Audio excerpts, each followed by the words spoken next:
여러분, 광야는 축복입니다.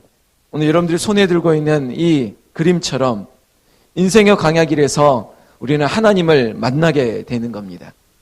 그리고 우리는 마침내 광야를 지나 하나님께서 예비하신 축복의 가나안을 우리는 발을 디딜 뿐만 아니라 그 가나안이 예비했던 젖과 꿀이 흐르는 우리가 상상할 수 없는 복을 누리게 될 줄로 믿습니다.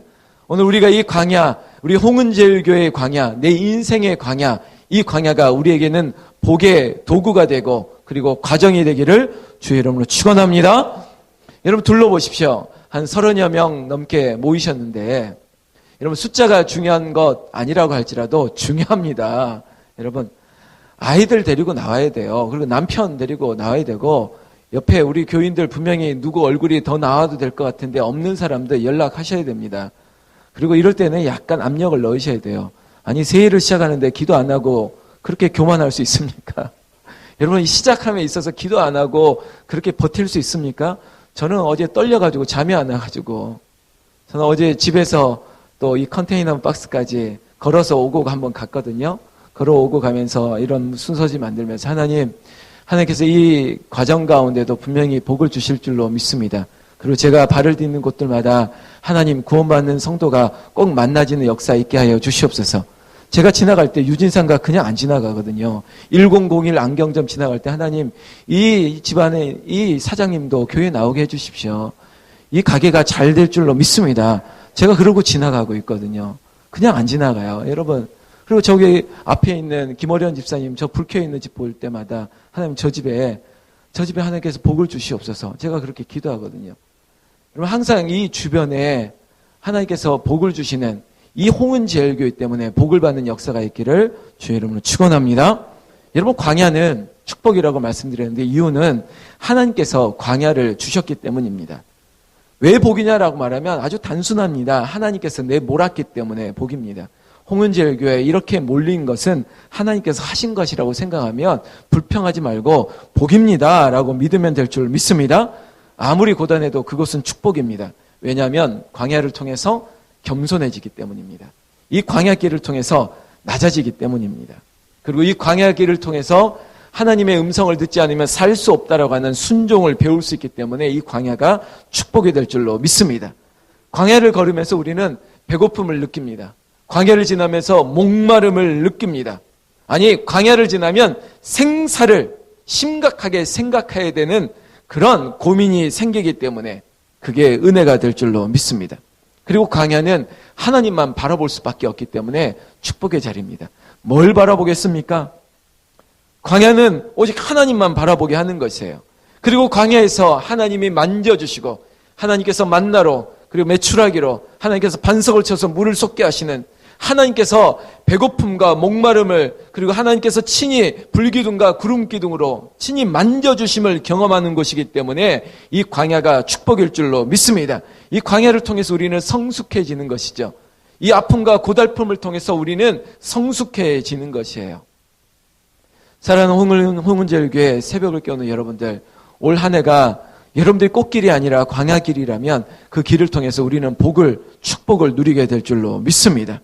이곳에 다 축복이에요. 남들은 모르고 발견하지 못하죠. 야, 너희들 저렇게 추운 곳에서 예배 드리는구나. 남들은 말할지 모르겠지만 이 추운 곳이 저에게는 그 컨테이너 사무실이 저에게는 축복의 통로가 될 줄로 믿습니다.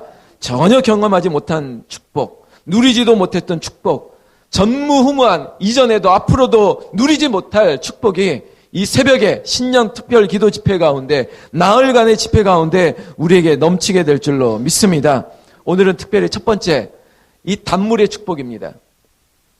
인생이 쓴 물처럼 마라처럼 보입니다.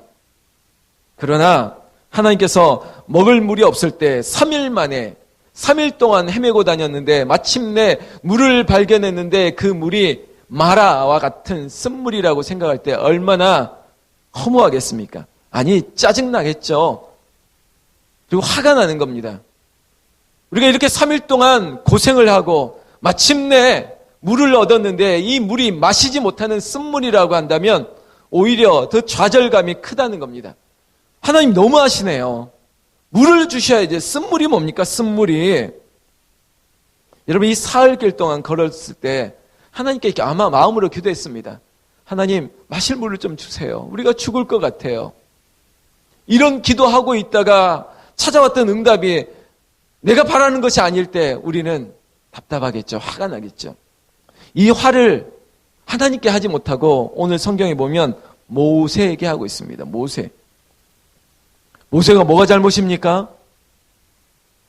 여기까지 인도하는 것도 참으로 힘든 일이었는데 게다가 이 이스라엘 백성들에게 앞선 이야기들 보십시오. 구름 기둥과 불 기둥을 경험했을 겁니다. 그리고 홍해가 갈라지는 것들을 경험하는 겁니다. 특히 홍해가 갈라진다는 것은 여러분 이런 기적이 어디 있습니까? 마른 땅과 같이 되어서 건너왔습니다. 이 홍해의 기적을 보았던 백성이 마실 물이 없다라고 원망한다는 거예요. 여러분 이게 저희의 수준입니다. 우리의 수준이에요. 기적을 경험했는데도 우리에게 있어서 큰 기적이 있습니다. 우리가 예수 그리스도를 구주로 시인하고 있어요. 오늘 우리에게 영생의 축복을 누리고 있다는 이 확신이 있는 게 기적이에요. 예수 믿지 마세요. 예수 아니에요. 영생이 예수님에게 없어요. 제가 아무리 말해도 여러분들은 의심하지 않아요. 무슨 말이에요? 예수가 나의 힘이고 나의 구주가 되시고 예수님 때문에 내가 영생을 얻었다는 이 기적의 확신을 누리고 있는데 여러분 이것이 큰 기적인데 우리는 작은 일에 원망하고 있다는 거죠. 그것도 3일 만에 마실 물 때문에 이 작은 것 하나 때문에. 그러나 오늘 우리는 이걸 작은 것이라고 말하지 않습니다. 대개 시험은 먹고 마시는 문제에서 오고 있습니다. 먹을 것이 없고 마실 물이 없으니까 모세를 원망하고 결국은 모세를 원망하는 것은 하나님을 원망하는 거예요. 큰 교회에서 이런 얘기합니다. 부목사를 막 이렇게 원망하고 실력이 없다 얘기하면 그건 곧 담임 목사를 원망하는 겁니다. 다 그래요. 여러분 결국 모세를 원망하는 것은 하나님을 원망하는 거예요. 불평하는 것이에요. 기적은, 은혜는 잊어버렸습니다.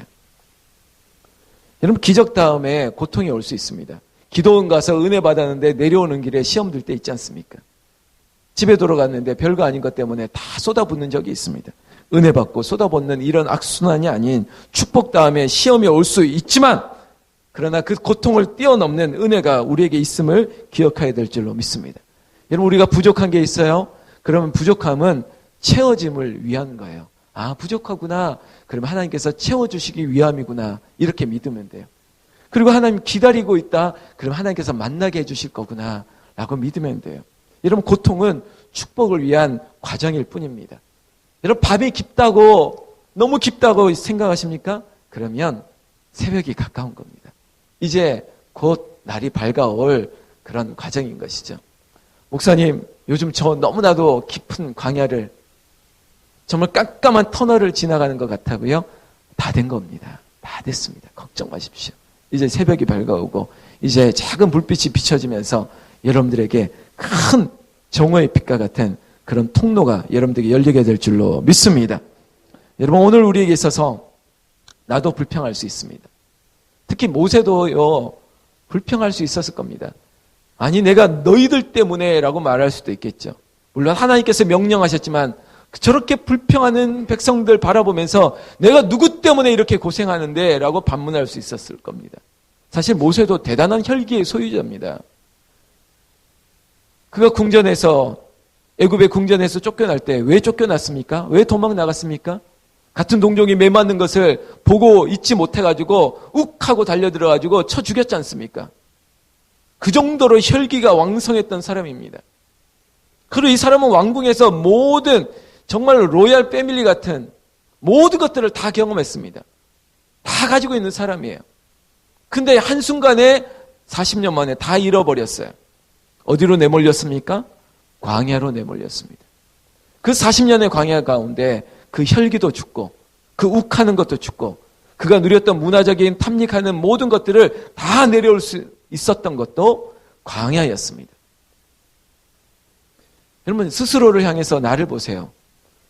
여러분들이 광야가 없으면 여러분들이 지금의 모습이 아닐 겁니다. 저에게도 광야가 있었습니다.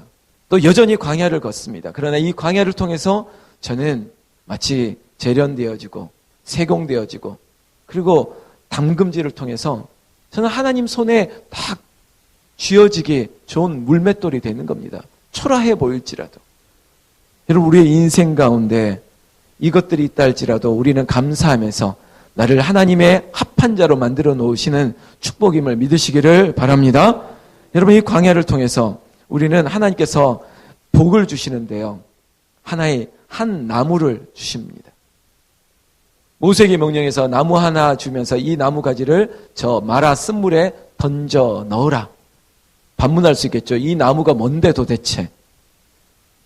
이거 가지고 뭘 하려고 저 쓴물 저기에다 던져 넣으라 했을까? 여러분, 그리스도의 예표입니다. 십자가의 예표죠. 그들이 광야 가운데 불뱀에게 물려 죽을 뻔했을 때가 있습니다. 그때 모세는 놋뱀을 걸어서 저것을 쳐다보면 나을 것이다. 그것도 그리스도의 예표입니다. 오늘 이 한 나무도 그리스도의 예표입니다. 그 나무가 떨어졌을 때 우리는 이성적으로, 과학적으로, 상식적으로 전혀 납득이 안 되는 일이 일어났습니다. 쓴물이 어떻게 됐죠? 단물이 되었습니다. 이게 기적인 줄로 믿습니다. 우리의 인생 가운데도 예수 그리스도의 그분의 십자가가 우리의 인생 가운데 떨어져야 돼요. 제가 설교 가운데 말했듯이 인생은 십자가로부터입니다. 십자가가 우리의 인생 가운데 떨어지면 우리의 인생이 단물이 되는 거예요. 내 인생이 말하라고 했던 인생 가운데 십자가 예수 그리스도 그 보혈의 피가 우리 가운데 떨어지면 우리에게 인생은 단물이 될 줄로 믿습니다. 여러분, 베드로전서 2장 24절에 여러분, 돌아가신 나무 십자가에 돌아가신 그 예수님 때문에 죄에 대하여 우리가 죽을 뻔했지만 우리는 의롭게 살아나게 되었습니다.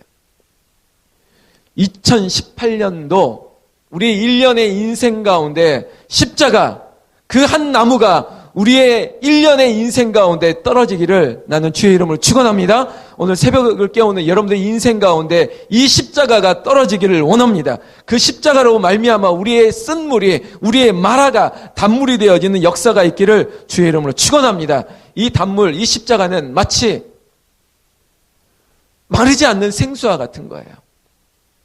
그저 인생 하나가 달아졌다는 것으로 끝나는 것이 아니라 이거는 마르지 않도록 영원히 샘솟는 샘물이 되는 거예요.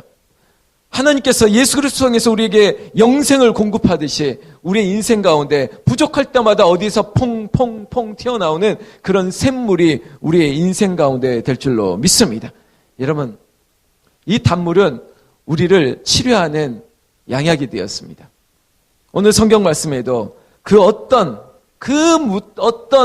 질병도 다 치료할 수 있는, 오늘 하나님께서 말씀하셨죠? 내가 너를 치료하는 여호와이님이라.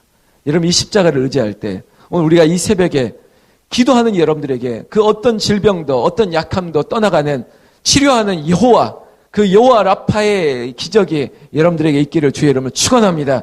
여러분, 우리는 무슨 병이 있는지도 모를 때가 있어요. 정기검진하다가 우연히 발견할 때도 있죠. 그런데 거꾸로 우리는 모르는데 하나님께서 나도 모르게 치유케 하시고 나도 모르게 기도 집회 가운데 내가 내 안에 있던 약함들을, 질병들을 하나님께서 깨끗하게 낫게 하시는 역사가 있기를 주의 이름으로 축원합니다.